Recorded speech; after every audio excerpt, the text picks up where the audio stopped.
बिस्मिल्लाहिर्रहमानिर्रहीम। अस्सलाम वालेकुम। इन्वेंट्री वैल्यूएशन में हम डिस्कस करने जा रहे हैं कि कॉस्ट कैसे डिटरमिन की जाती है, कॉस्ट ऑफ इन्वेंट्रीज कैसे फाइंड आउट की जाती है ना। वैल्यूएशन ऑफ इन्वेंट्री, इससे जो पिछला वीडियो था उसमें आपको याद होगा हमने बात की थी कि कॉस्ट और नेट रियलाइजेबल वैल्यू, इन दोनों में से जो लेसर अमाउंट बनती है हम उस पर इन्वेंट्री को वैल्यू करते हैं। सो अब हम ये सीखेंगे कि कॉस्ट कैसे डिटरमिन करते हैं, और फिर हम नेक्स्ट वीडियो में हम सीखेंगे कि नेट रियलाइजेबल वैल्यू कैसे डिटरमिन करते हैं, और फिर इसके कंपैरिजन करने के बाद हम इस प्रिंसिपल को अप्लाई करने के काबिल हो जाएंगे। कॉस्ट ऑफ इन्वेंट्रीज, इसमें तीन हमारे पास आइटम्स हैं: finish goods, work in process और रॉ मटेरियल। सो इन इन्वेंट्रीज की कॉस्ट एक्चुअली होती क्या है? तो रॉ मटेरियल से अगर हम स्टार्ट करें तो रॉ मटेरियल कितने का ख़रीदा गया, इसके ऊपर कोई, अगर आपने इंपोर्टेड आइटम है तो इंपोर्ट ड्यूटीज़ पे की होंगी। अगर कोई टैक्सेस हैं जो कि जैसे कि वैल्यू एडिड टैक्सेस होते हैं, सेल्स टैक्स है, एक्साइज ड्यूटी है, तो ये सारे non adjustable non refundable taxes हैं और ये इन्वेंट्री की कॉस्ट में ऐड होते हैं। ट्रांसपोर्टेशन, अगर आपको सामान किसी व्हीकल पर लोड करके लाना पड़ा है तो that is also part of cost. Handling, अगर कोई मज़दूर लगाए उसको लोड अनलोड करने के लिए। Any other directly attributable cost, less trade discounts and rebates. Trade discount वो होती है जो आपका बारगेन डिस्काउंट है, सो वो आप माइनस कर लेते हैं। और यहाँ पे ये चीज़ याद रखें, जो कैश डिस्काउंट्स हैं जो अर्ली पेमेंट्स पे किए जाते हैं उसको इन्वेंट्री की वैल्यू से माइनस नहीं किया जाता। Okay, so that's how the inventories are raw material is valued. ये इंटरनेशनल अकाउंटिंग स्टैंडर्ड की ही फरमूदात हैं जिसको हम फॉलो करते हैं। वर्क इन प्रोसेस को वैल्यू करने के लिए ज़ाहिर रॉ मटेरियल तो आप प्रोसेस में इनपुट दे ही देते हैं, लेकिन फिर प्रोसेस में कुछ लेबर और फिर प्रोडक्शन ओवरहेड्स लगाए जाते हैं और उस वर्क इन प्रोसेस के ऊपर मज़ीद कॉस्ट इनकर होती है।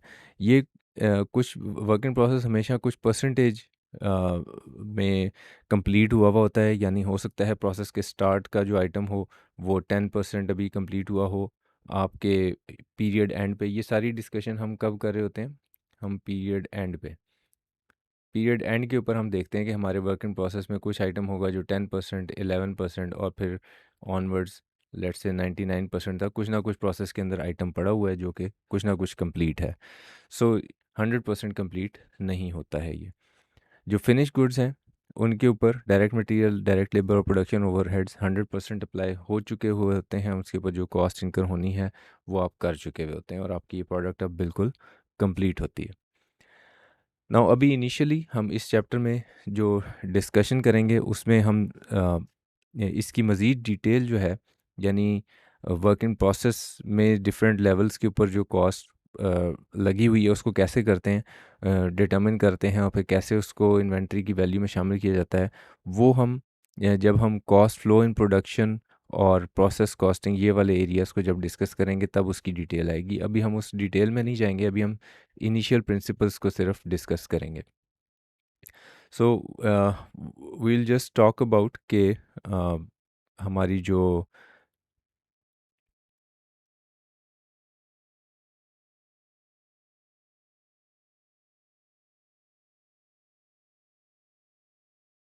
इन्वेंट्रीज के जो बेसिक प्रिंसिपल्स हैं उसकी हम ज़रा अंडरस्टैंडिंग हासिल कर लें पहले। Okay, so we'll move forward के कॉस्ट ऑफ इन्वेंट्रीज का पार्ट क्या क्या होता है, ये थ्योरेटिकली आपसे बिल्कुल एग्जामिन किया जा सकता है। इन चीज़ों को ज़रा, इन पॉइंट्स को आपने जहन में रखना है ना। ये जो इन्वेंट्रीज हैं इसको रिकॉर्ड करने के दो तरीके मार्केट में फॉलो किए जाते हैं। One is called perpetual inventory system and the other is periodic inventory system. I'll try to quickly introduce both of these systems कि हम कैसे इन systems में inventories को वैल्यू करते हैं। तो इसके लिए हम ज़रा अपने वाइट बोर्ड पे चले जाते हैं थोड़ी देर के लिए और कुछ डिस्कशन इसके ऊपर करते हैं। देखें, आपके पास जो सामान आया, लेट्स से पहली तारीख को, फिर दूसरी तारीख को, फिर तीसरी तारीख को, सो ये कुछ इन्वेंट्री के आइटम्स थे जो आपके पास रिसीव हुए। Just for the sake of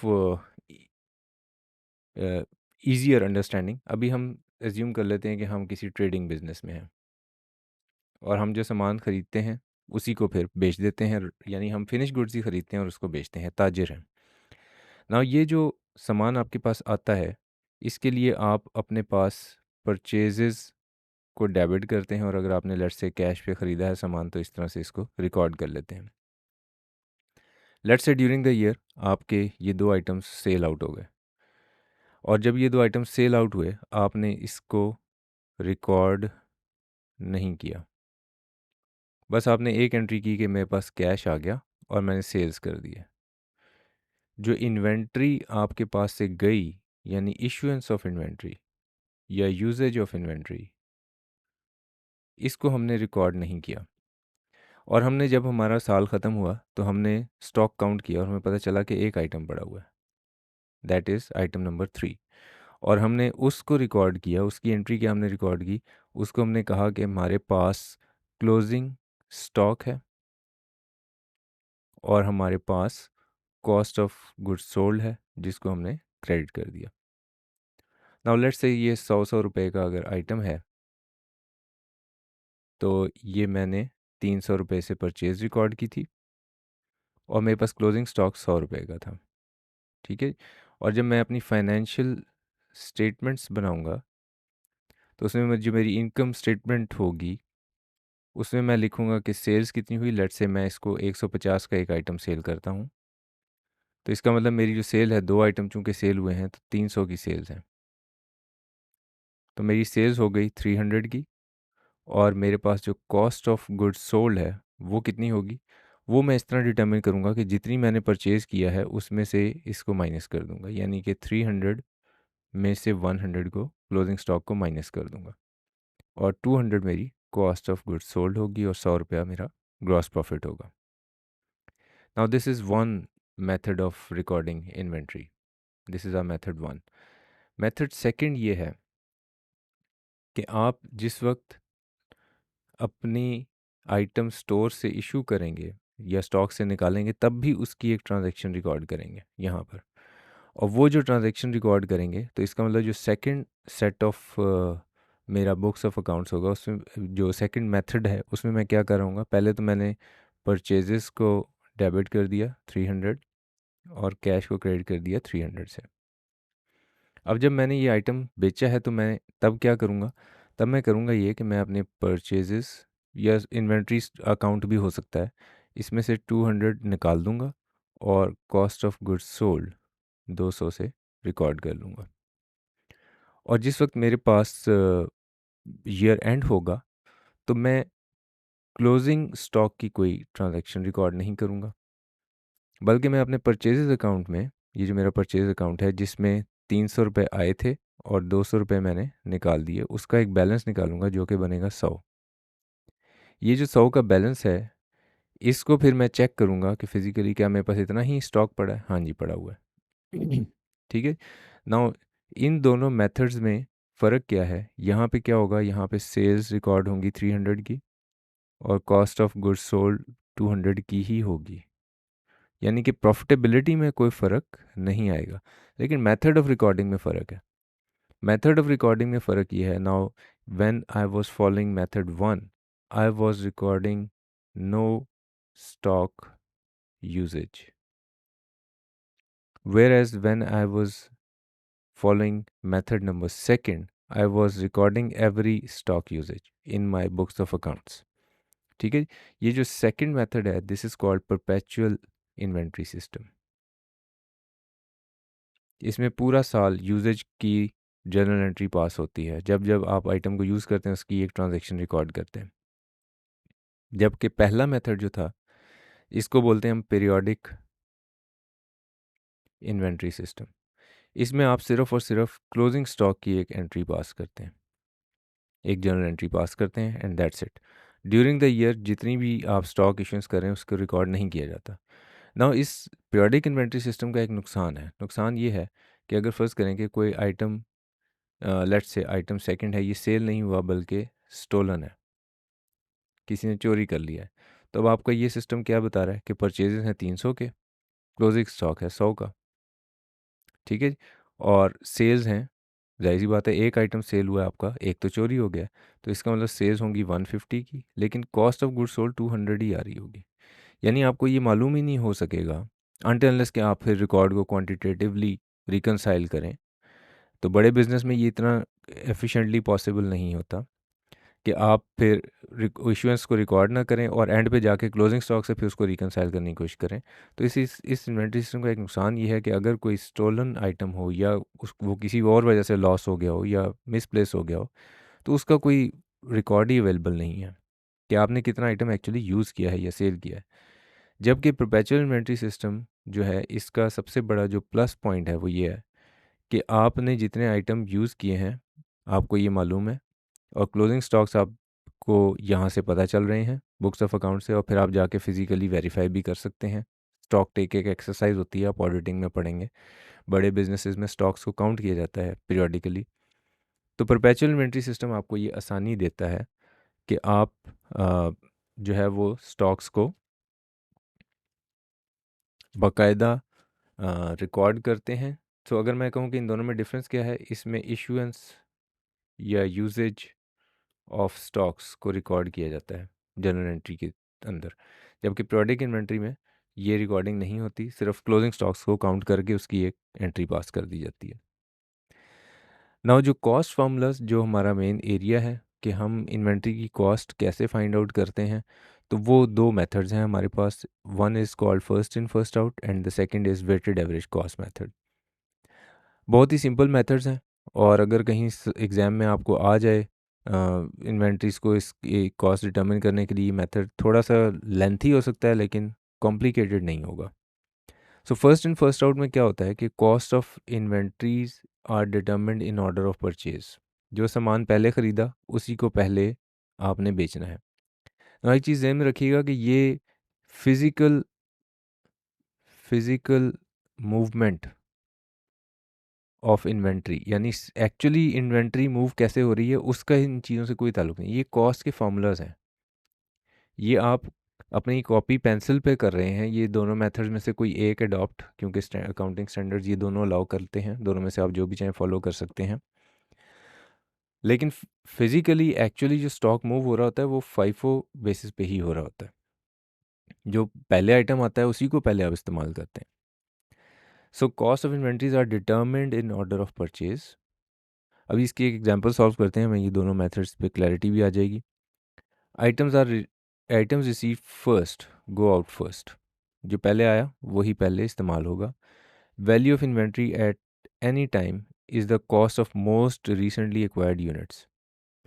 क्योंकि आप first in first out method को फॉलो कर रहे हैं, तो जो आइटम पहले आया,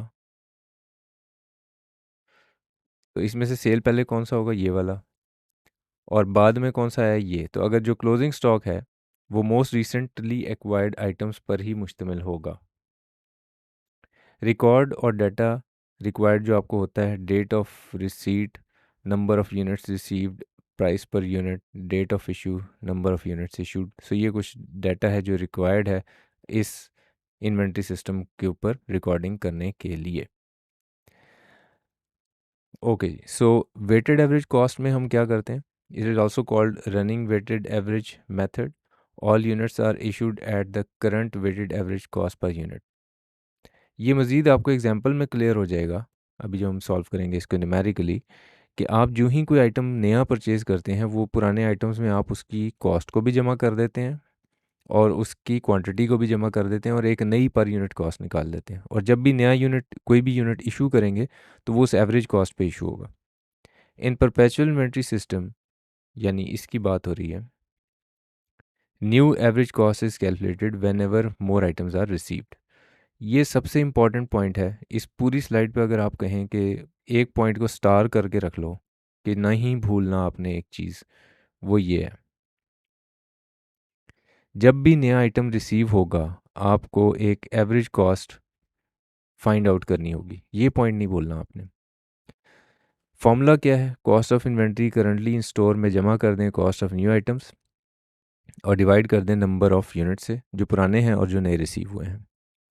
ना ये जो इन्वेंट्री की हम वैल्यूएशन कर रहे हैं ना, ये जितना भी है ये सारा देखें वहाँ पे होता है। जैसे फॉर एग्जांपल एक फैक्ट्री है जो कि लेट्स से चॉकलेट्स बनाती है। अब उस फैक्ट्री का रेंट, इसको ज़रा थोड़ा सा वाइट बोर्ड पे डिस्कस करते हैं जाके। आसान सा पॉइंट है, आप माशाल्लाह इंटेलिजेंट लोग हैं, जल्दी समझ जाएंगे। सो लेट्स से आप चॉकलेट्स बना रहे हो। सो ये जो चॉकलेट बनाने वाली फैक्ट्री है, ये रॉ मटेरियल इनपुट कर रही है और फिनिश गुड्स बना रही है। तो अब ये जो 1 बार ऑफ चॉकलेट होगा, 1 बार ऑफ चॉकलेट, इसकी कॉस्ट क्या बनी, ये डिटर्मिन करना थोड़ा सा मुश्किल काम है, क्योंकि फैक्ट्री, पूरी फैक्ट्री का लेट से आपने इंश्योरेंस पे किया हुआ है, इस फैक्ट्री की बिल्डिंग की डेप्रिसिएशन है, यहाँ पे बहुत सा प्लांट एंड मशीनरी लगा हुआ है, यहाँ बहुत से ऐसे लेबर फोर्स काम कर रही है जो डायरेक्टली किसी एक चॉकलेट बार पे काम तो नहीं कर रही, डिफरेंट यूनिट्स पे काम कर रही है। सो कॉस्ट एक यूनिट की डिटर्मिन करने के लिए आपको एवरेज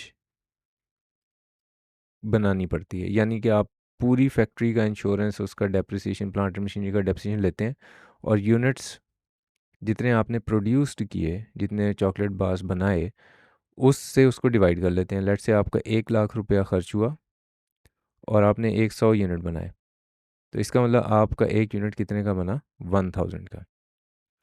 सो ये हम वहाँ पे करते हैं जहाँ पे स्मॉल यूनिट्स हों। लेकिन अगर कोई ऐसी फैक्ट्री है जो कि इस तरह की स्मॉल यूनिट नहीं बनाती, बल्कि लेट्स से अगर हम बात करें बोइंग 747 की, अगर वो एयरक्राफ्ट मैन्युफैक्चर कर रहा है, तो वो उस big high value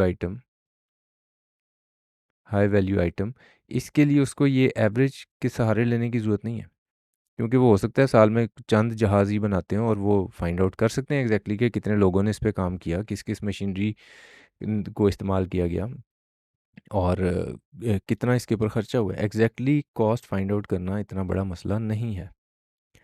so the point here is कि अगर कोई हाई वैल्यू आइटम है लेकिन लेस क्वांटिटी में है, और उसके कंपैरिजन में अगर कोई लार्ज नंबर ऑफ आइटम्स हैं लेकिन वो चीप आइटम है, तो फिर कहाँ पे कॉस्ट डिटर्मिन करना किसी पर्टिकुलर आइटम की, इसकी कॉस्ट डिटर्मिन करना आसान होगा, ये इसकी आसान होगा। सो डेफिनेटली कॉस्ट डिटर्मिन करना इस आइटम का आसान है, क्योंकि इस पे आपको एग्जैक्टली पता है कि मैं क्या क्या आइटम लगा रहा हूँ, जबकि इस ये इतना छोटा आइटम है कि इसके ऊपर बहुत बड़ी बड़ी कॉस्ट लग रही हैं और बहुत ज़्यादा यूनिट्स बन रहे हैं, तो फिर आपको एग्जैक्टली फाइंड आउट करना कि कितना इसके ऊपर चॉकलेट लगा, कितना रैपर इस्तेमाल हुआ, ये डिफ़िकल्ट होगा। सो एक दो एग्जांपल्स सॉल्व करके हम इसके देखेंगे।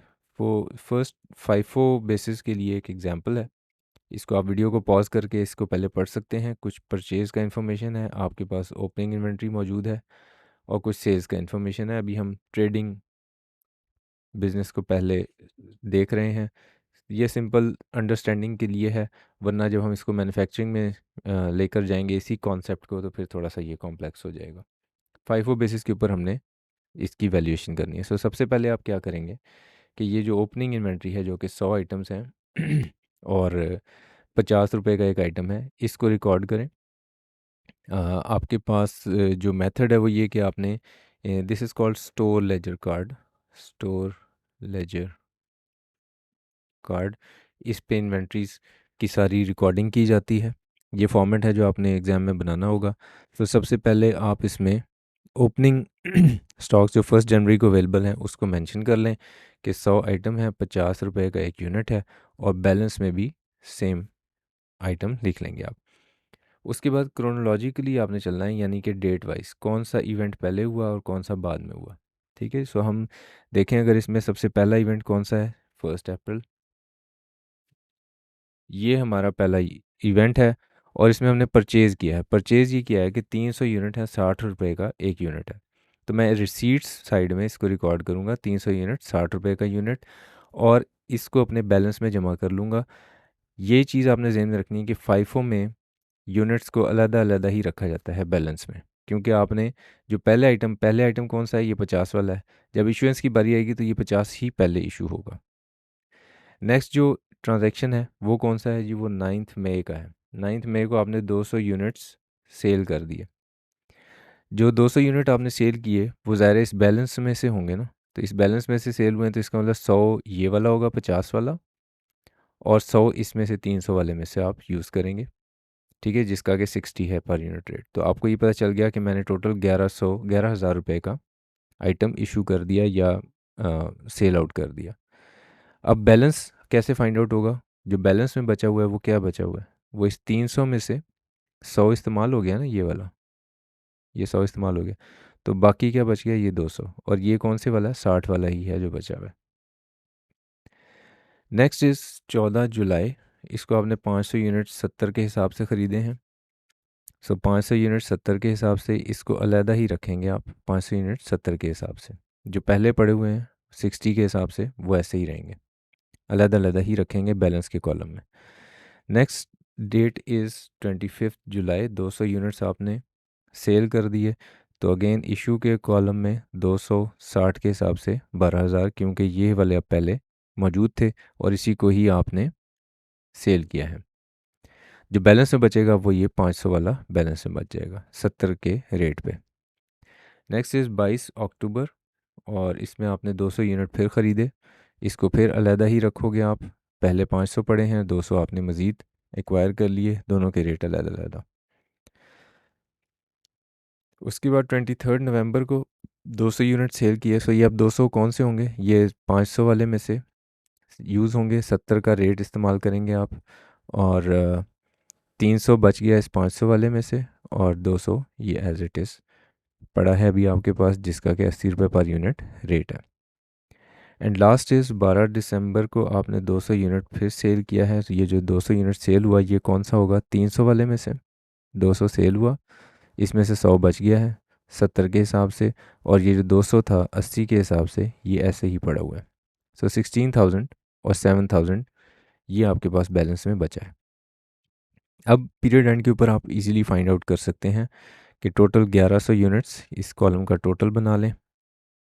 1100 यूनिट्स थे जो आपने एक्वायर किए, इनकी जो कॉस्ट थी वो 74,000 थी, जो इशू किए उनकी 51,000 कॉस्ट है, और 800 टोटल यूनिट्स हैं, इनको हमने टोटल किया ऊपर से, तो 800 यूनिट्स हैं जो हमने एक्चुअली इशू किए हैं, और 300 यूनिट हमारे पास बाकी बचे हुए हैं। सो 1100 में से अगर आप ये 800 माइनस कर दें तो ये 300 बच जाता है, और ये 300 यूनिट्स हैं, ये इसकी कॉस्ट भी हमारे पास बनी पड़ी है। So this is the cost formula application under FIFO mechanism.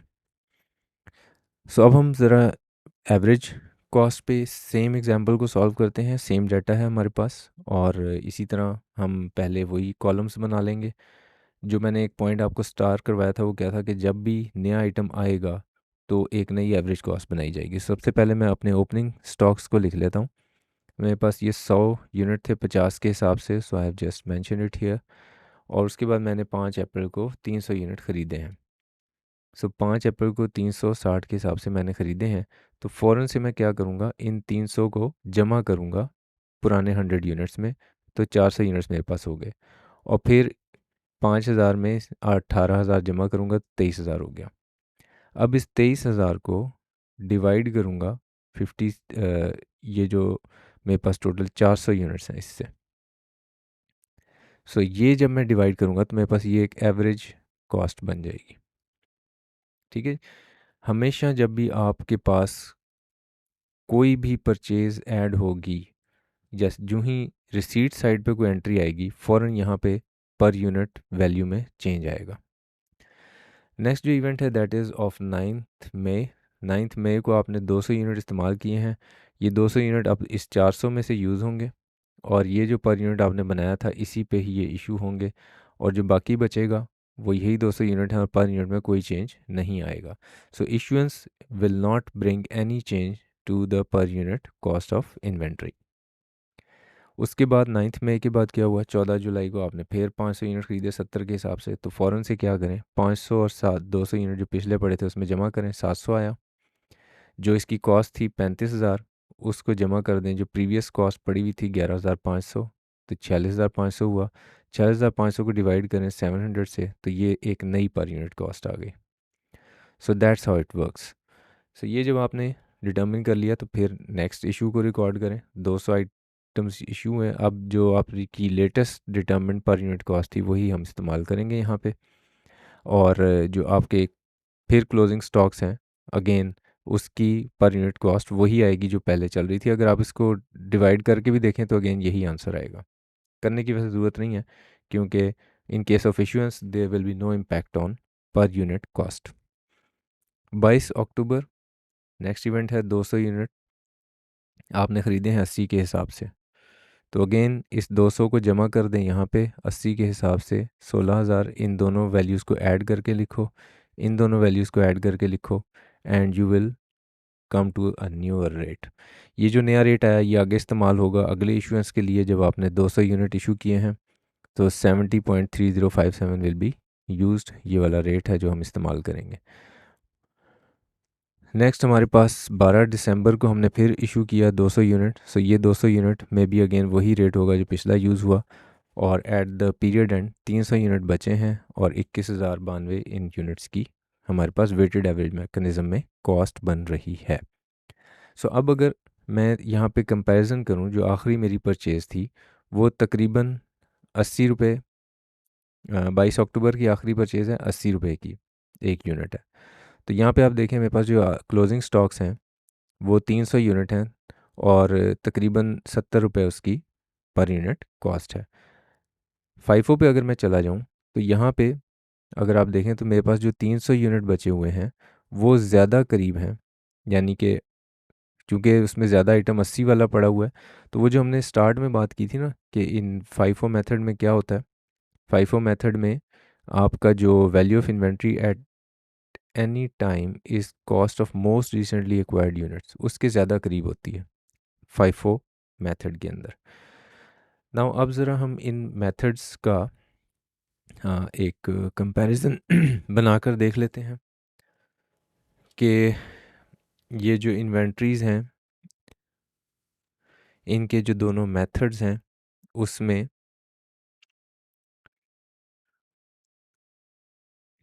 क्या क्या चीज़ें मिलती जुलती हैं और क्या क्या चीज़ें डिफरेंट हैं, क्या फ़ायदे हैं क्या नुकसान है। सो हम पहले फाइफो की बात करें, इसके कुछ प्लस पॉइंट्स हैं और कुछ माइनस पॉइंट्स। प्लस पॉइंट ये है कि it is realistic and in line with physical movement. जैसे फिजिकली इन्वेंट्री मूव हो रही होती है वैसे ही आप उसकी रिकॉर्डिंग भी करते हैं। It is easy to understand and explain, and closing value near to replacement cost. Replacement cost कहते हैं कि आप किसी भी आइटम को अगर आज मार्केट में बेचें तो वो कितने पैसे लेकर आएगा, तो वो उसकी रिप्लेसमेंट कॉस्ट होती है। यानी मेरे स्टॉक में एक आइटम पड़ा हुआ है, इसको मैं मार्केट में बेचकर इसी तरह का आइटम मार्केट से लाना चाहता हूँ, तो ये कितने का आएगा, ये जो आएगा तो वो रिप्लेसमेंट कॉस्ट होती है। क्योंकि ये फाइफो में लेटेस्ट इन्वेंट्री ही पड़ी होती है क्लोजिंग स्टॉक में, तो इसलिए रिप्लेसमेंट कॉस्ट के भी ये नज़दीक होता है। इसके नेगेटिव पॉइंट्स क्या हैं, it is complex due to frequent purchases and price fluctuation. हाँ, अगर ऐसी सिचुएशन ऐसी है कि बहुत फ्रीक्वेंटली आप परचेजेस करते हैं तो फिर ये कॉम्प्लेक्स हो जाएगा, क्योंकि क्लोजिंग स्टॉक में हर आइटम को अलहदा से वैल्यू के साथ रिकॉर्ड करना पड़ेगा। Cost comparison and decision making is difficult due to different prices of same item. Closing stock में हर आइटम की एक डिफरेंट वैल्यू रिकॉर्ड हुई हुई होती है फाइफो मेथड में, तो इसलिए एक ही आइटम की डिफरेंट वैल्यूज़ अगर हों तो बाज़ डिसीजन मेकिंग टास्क में आपको कन्फ्यूजन का सामना करना पड़ सकता है। During high inflation issue price will be lower than current market price. High inflation से मुराद ये है कि बहुत फ्रीक्वेंटली अगर प्राइसेस ऊपर जा रही हैं तो फिर जो इशू हो रहा होगा स्टॉक आपका वो ज़ाहिर है उन वैल्यूज़ पे हो रहा होगा जो कि इस वक्त मार्केट में प्रिवेल नहीं करती। एवरेज कॉस्ट मेथड में क्या है जी, इसका सबसे बड़ा फ़ायदा, प्राइस प्राइस फ्लक्चुएशंस आर स्मूदन्ड। क्योंकि हर परचेज़ के बाद एक नई पर यूनिट कॉस्ट आ जाती है, तो प्राइस फ्लक्चुएशंस कहीं उसमें इम्पैक्ट नहीं देते आपके क्लोजिंग स्टॉक्स की वैल्यूज़ में। It is easier to administer, जितनी मर्ज़ी परचेज़ कर लो हर दफ़ा एक एवरेज कॉस्ट और उसी पे इशुएंस होगी। इशू करते हुए कोई झंझट नहीं होगा कि ये कौन सा इशू हो रहा है, पहले वाला कि पुराने वाला या नए वाला। नेगेटिव पॉइंट्स क्या हैं कि issue price is rarely actual price paid. ये तो बात सही है, क्योंकि हर बारी जो आप एवरेज कर देते हैं तो जो भी आइटम आप इशू कर रहे हैं वो कभी भी आपने वो कीमत कहीं अदा नहीं की होती, उससे कुछ डिफरेंट ही अदा की होती है। During high inflation issue price will be lower than current market price. Again ये कुछ मिलता जुलता ही पॉइंट है इससे, कि जब प्राइस बहुत ज़्यादा बढ़ रही है मार्केट में तो फिर एवरेज कॉस्ट ने चूँकि उसको चेंज कर दिया होता है आपकी प्राइस को, तो इसलिए जो हायर इन्फ्लेशन पीरियड्स हैं उसमें ये ज़्यादा रिप्रेजेंटेटिव नहीं होता है। So that's about determination of cost. Next video में हम इंशाल्लाह जो नेट रियलाइजेबल वैल्यू है उसके ऊपर बात करेंगे कि वो कैसे डिटर्मिन की जाती है। Thank you very much, take care.